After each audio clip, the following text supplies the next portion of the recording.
আপনাদের ভোটেই যদি 21-এ কেউ সরকার হতে পারে, আপনাদের ভোটেই যদি 24-এ কেউ এমপি হতে পারে, আপনাদের ভোটেই যদি কেউ প্রধান হতে পারে, তাহলে আজ আপনাকে বাদ দেবে সেই এমএলএ এমপি মন্ত্রী প্রধান করে আমাদের ধরা দরকার আছে না নয়?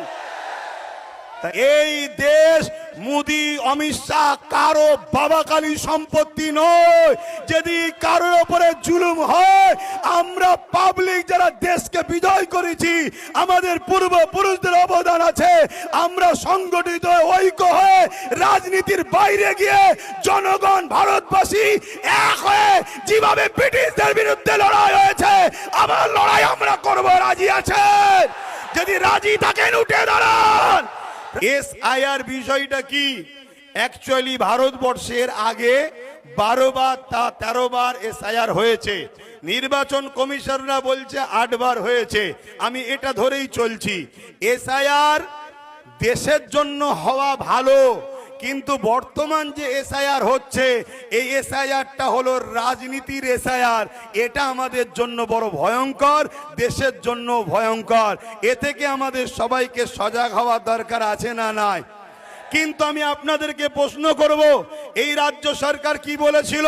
আমি বেঁচে থাকতে এসআইআর হতে, জোরে বলুন, হতে।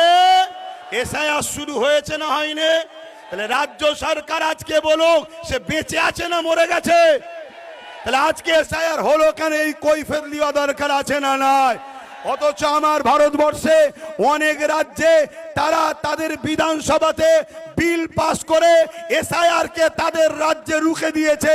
আজকে মুসলমান আমরা রাজ্য সরকারকে 215টার উপরে এমএলএ দিলাম, তারাও তো বিধানসভায় বিল পাস করতে পারতো যে আমার বাংলায় এসআইআর আমরা চাই না, এই বিল করা দরকার ছিল না, ছিল না। কিন্তু বাইরে বলছে এসআইআর হতে দেবো না, যদি হয় লড়াই করব, একটা নাম বাদ গেলে ছাড়বো না। উপরন্তু 221 কোটি টাকা এসআইআর যাতে হয় রাজ্য সরকার খরচ করছে। আমি যে কথাগুলো বলছি রেকর্ড হচ্ছে না হয়নি?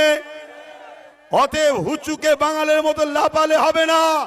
তোমার মধ্যে যারা পরিমাণ যদি ইনসানিয়াত থাকে, তুমি যদি ইসলামের ঘরের সন্তান হও, তাহলে এই কথাকে যাচাই বাছাই করো, করে আব্বাস সিদ্দিকীর বিরোধী করো।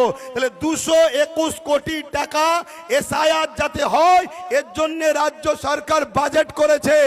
আর 90,000-এর কাছাকাছি লোক যাতে অফিসার এসআইআর দ্রুত করতে পারে, এই অফিসার রাজ্য সরকার নির্বাচন কমিশনারকে দিয়েছে 90,000-এর উপর।